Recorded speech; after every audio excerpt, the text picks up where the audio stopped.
ఏపీలో ఎన్నికల సమయంలో మేనిఫెస్టో పైన రాజకీయంగా భారీ అంచనాలు ఉన్నాయి. టీడీపీ గత మహానాడులో సూపర్ 6 పేరుతో సంక్షేమ పథకాలు ప్రకటించారు. ఇప్పుడు ఎన్నికల ప్రచారంలో ప్రతి సభలో వీటిని ప్రస్తావిస్తున్నారు. జగన్ ఎన్నికల మేనిఫెస్టో పైన గతంలో స్పష్టత ఇచ్చారు. 2019 ఎన్నికల సమయంలో ఇచ్చిన మేనిఫెస్టోలో 99% హామీలు అమలు చేశామని వైసీపీ నేతలు చెబుతున్నారు. ఇప్పుడు తాము అమలు చేసేదే చెప్తామని జగన్ కూడా చెప్పుకొచ్చారు.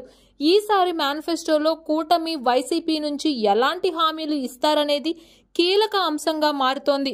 హోరాహోరీగా సాగుతున్న ఎన్నికల యుద్ధంలో ఇప్పుడు రెండు వైపుల మేనిఫెస్టోలపైన రాజకీయంగా చర్చ కొనసాగుతోంది. వైసీపీ మేనిఫెస్టోలో రైతు రుణమాఫీ పైన హామీ ఇస్తారా లేదా అనేది కీలక అంశంగా మారిందనే చెప్పాలి. జగన్ తన బస్సు యాత్రలో భాగంగా పలు వర్గాల ప్రజలతో మమేకమయ్యారు. ఆ సమయంలోనూ అనేక మంది రైతు రుణమాఫీ చేయాలని అభ్యర్థించారు. పార్టీ నేతలు సైతం ఇదే అంశాన్ని జగన్ వద్ద ప్రస్తావించారని తెలుస్తోంది.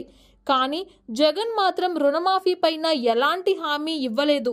ఇప్పుడు ప్రతిష్టాత్మకంగా మారుతున్న ఎన్నికల యుద్ధంలో జగన్ రుణమాఫీ చేస్తారా, చేస్తే ఎంత మేర చేస్తారనేది పార్టీలో చర్చగా కొనసాగుతోంది. 2014లో చంద్రబాబు రైతు రుణమాఫీ హామీ ఇచ్చి అమలు చేయలేని అంశాన్ని జగన్ ప్రతి సభలోనూ ప్రస్తావిస్తున్నారు. ఇటు కూటమి సైతం రుణమాఫీ పైన హామీ ఇస్తుందనే వాదన వినిపిస్తోంది. 2019 ఎన్నికల సమయంలో డ్వాక్రా మహిళలకు రైతు రుణమాఫీ హామీ ఇచ్చి అమలు చేశారు. ఈసారి మహిళలకు ఎలాంటి హామీలు దక్కుతాయనేది చర్చ సాగుతోంది. మహిళలకు ఆర్థిక ప్రయోజనం కలిగేలా హామీలు ఉంటాయని జగన్ కూడా చెప్తున్నారు. అదేవిధంగా ప్రస్తుతం అందిస్తున్న 3,000 రూపాయల పెన్షన్ పెంపు పైన ప్రకటన ఉండే అవకాశం ఉంది. రైతు భరోసా పెంపు పైన కసరత్తు చేస్తున్నట్లు కూడా సమాచారం తెలుస్తోంది. కూటమి ఇచ్చే హామీలు అలాగే వైసీపీ మేనిఫెస్టోలో ఇచ్చే హామీలు ఓటింగ్లో ప్రభావం చూపే అవకాశం ఎక్కువగా కనిపిస్తుందనే చెప్పాలి.